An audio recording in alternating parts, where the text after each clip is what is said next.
ہمارے آقا و مولا حضور پر نور شافع یوم النشور صلی اللہ تعالی علیہ وآلہ وبارک وسلم نے ارشاد فرمایا، حضرت ابو ہریرہ اس کے راوی ہیں، حضور نے فرمایا تکون فتن، فتنے کا زمانہ آ جائے گا، القائد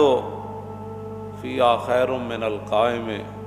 حضور نے فرمایا اس وقت جو بندہ بیٹھا ہوگا نا وہ کھڑے ہونے والے سے بہتر ہوگا، اور والقائم فیہا خیر من الماشی، اور اس وقت جو آدمی کھڑا ہوگا وہ چلنے والے سے بہتر ہوگا، اور والماشی فیہا خیر من الساعی، حضور نے فرمایا اس وقت جو چل رہا ہوگا وہ بہتر ہوگا اس سے جو دوڑ رہا ہوگا۔ حضور نے فرمایا جو ان فتنوں کی طرف جھانکے گا نا وہ فتنے اسے پکڑ لیں گے، معنی یہ ہے کہ ان سے دور رہنا ہے۔ اور آگے میرے آقا و مولا صلی اللہ علیہ وسلم نے فرمایا فمن وجد ملجا او معاذا فلیعوذ بہ، جب یہ حالات بن جائیں گے تو حضور نے فرمایا جس کو جہاں بھی کوئی پناہ ملے نا،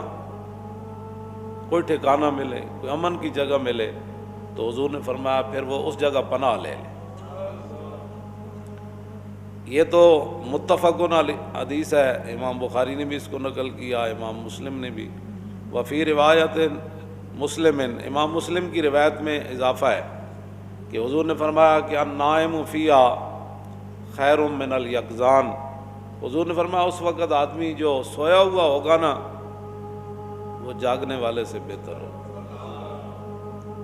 یہ ان الفاظ کا اس حدیث کے اندر اضافہ ہے۔ تو معنی یہ ہے کہ فتنہ ہی ہوتا ہے، وہ جس انداز میں بھی ہو۔ آدم علیہ السلام کے زمانہ اقدس سے لے کر قیامت تک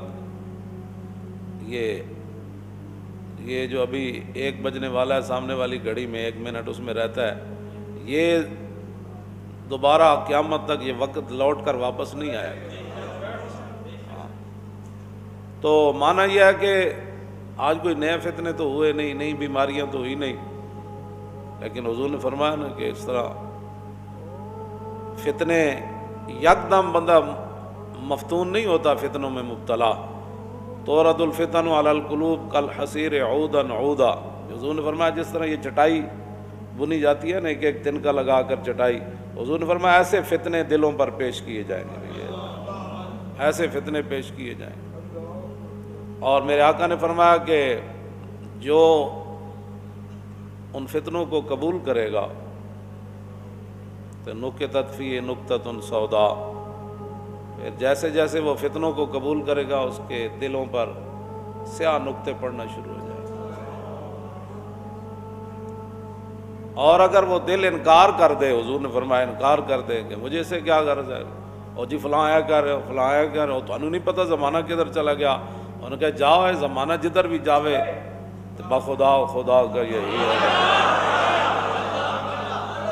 حضور نے میرے آقا نے فرما دی، بات ختم ہے۔ تو حضور نے یہ بات فرما دی۔ حضرت عمران بن حسین، صاد کے ساتھ یہ حسین ہے،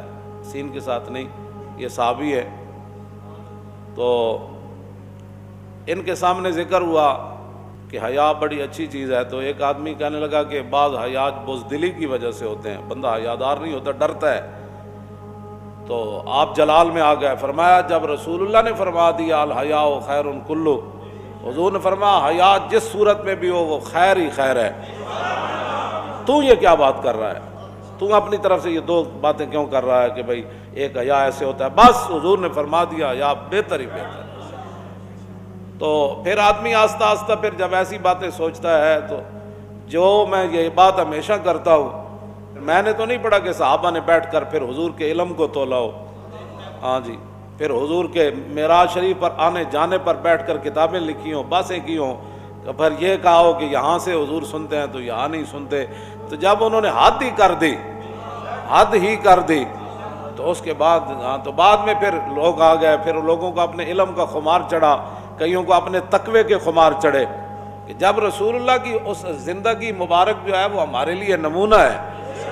جس طرف سے بھی کوئی دیکھے گا نور ہی نور ہوگا،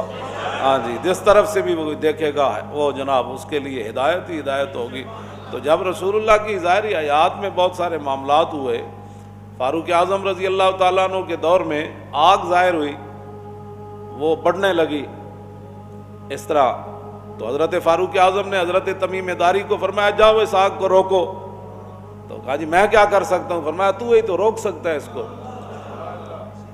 تو حضرت تمیم داری گئے، انہوں نے وہ سوٹا اٹھایا